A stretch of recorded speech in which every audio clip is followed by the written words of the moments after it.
Berita selanjutnya dari Pulau Buru, Tribuners, gudang PT Modern di Namlea ludes terbakar.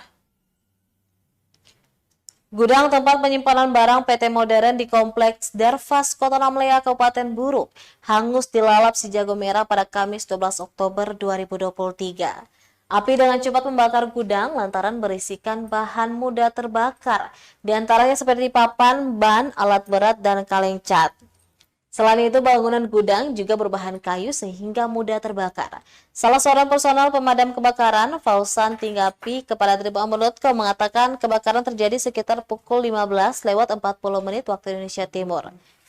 Upaya pemadaman berlangsung kurang lebih 1 jam dibantu personel TNI dan Polri.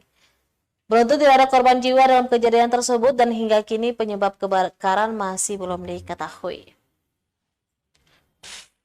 Download Tribun X sekarang, menghadirkan lokal menjadi Indonesia.